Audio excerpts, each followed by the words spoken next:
Obsidia, once the Sovereign of the Abyss, has finally ascended here in the official server. Get ready as we break down her full skill guide and reveal the unstoppable force of the Goddess of Death. Let's start with her passive, Return to Bone. Every time Obsidia deals damage, she gains bone energy. Basic attacks on minions give her 1 energy, while basic attacks on enemy heroes give her 2. When her skills hit an enemy, she gains 3 energy, whether it's her skill 1 or her ultimate. Once her bone energy reaches 25 stacks, it transforms into a bone shard. These shards are the flying projectiles that automatically follow up whenever Obsidia lands a hit, either with her skills or her basic attacks. She can store up to 25 bone shards, but each shard only inherits 7% of her attack effects. Since she already has a unique kit, Obsidia as a whole can only inherit up to 70% of her built attack effects. One important thing to remember is that Obsidia does not gain bone energy from jungle creeps. The developers likely designed it this way to prevent abuse. For example, farming jungle creeps just to stack energy,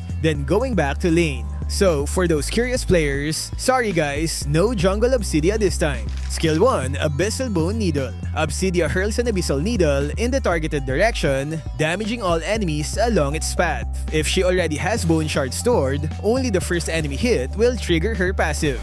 Since each skill hit grants her 3 energy, Skill 1 is also one of the fastest ways to build bone shards. To maximize this, try casting it when enemy minions are lined up, so you can hit multiple targets at once and charge up faster. Next is her Skill 2, Phantom Shadow Mel. Obsidia enters her Shadow Mel form, gaining a quick burst of movement speed. However, keep in mind that this is only a speed boost and not a true mobility skill. Unlike dashes or blinks, Shadow Mel cannot pass through terrain, so it should be used mainly for repositioning rather than escaping over walls. Finally, we have her ultimate, Hunt of Bone. This skill works like a grappling hook. Obsidia fires a projectile in a straight line, and if it hits an enemy, they are briefly stunned as she pulls herself toward them. Now as you can see, there's a circle indicator. This circle is the maximum distance in which Obsidia is binded to the enemy. Though it may look like a disadvantage, the tether actually grants Obsidia several advantages. First, the enemies won't be able to use any of their mobility skills. Second, Obsidia can freely move through terrains.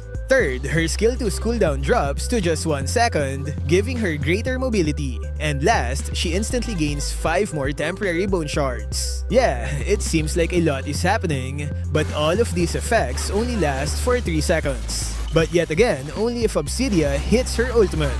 Now her skills may look a little complex, but her combo is actually very straightforward. Start by hitting the enemy with skill 1, then immediately follow up with your ultimate.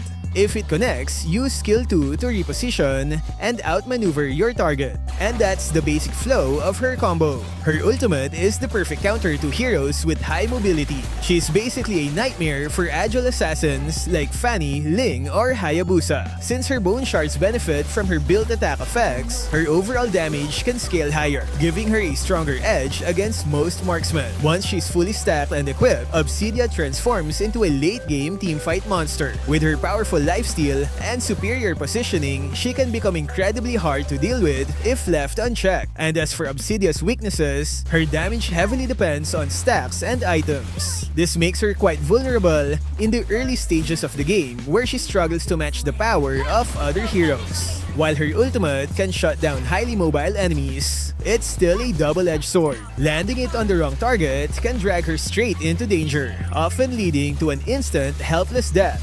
For her core items, Obsidia works best with the Trinity build, Corrosion Scythe, Demon Hunter Sword, and Golden Staff. The last 2 slots are flexible, depending on the situation. Personally, I recommend choosing from these 4. Since Jungle Obsidia isn't an option, she's locked into the gold lane. So the Marksman emblem with the following talents would be great for her. Now for some quick tips to maximize Obsidia's potential. Obsidia shines the most when she can free hit safely from the backline, while her talents tanks initiate and soak up damage for her. Some of the best tanks to pair with her are Tigreal, Atlas, Lolita, and Kufra. Tigreal and Atlas can set up enemies perfectly for Obsidia's follow-up, while Lolita and Kufra provide protection by blocking projectiles or preventing enemies from using mobility skills to dive onto her. Sustained supports are also excellent partners for Obsidia. With her insane lifesteal combined with Estes' healing, she can become nearly unkillable.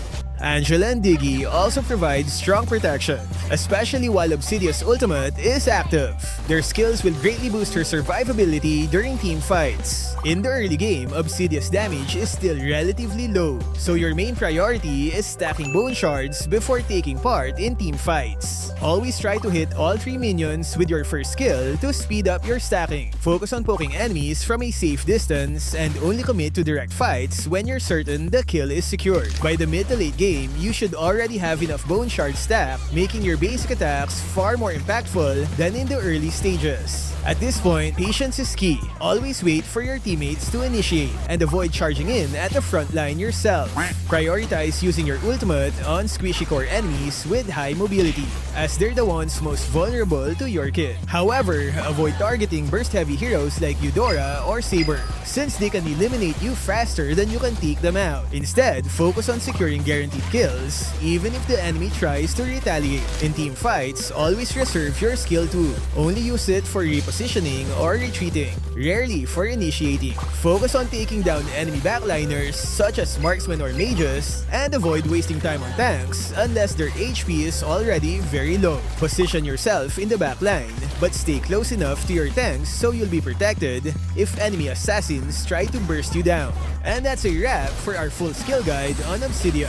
Stack fast, position right, and land that ultimate. Do this right and you'll unleash a late game carry that enemies will dread facing. So what do you think? Will Obsidia rule the meta or she's already balanced? Drop your thoughts in the comments. Thank you for watching and see you in the next one.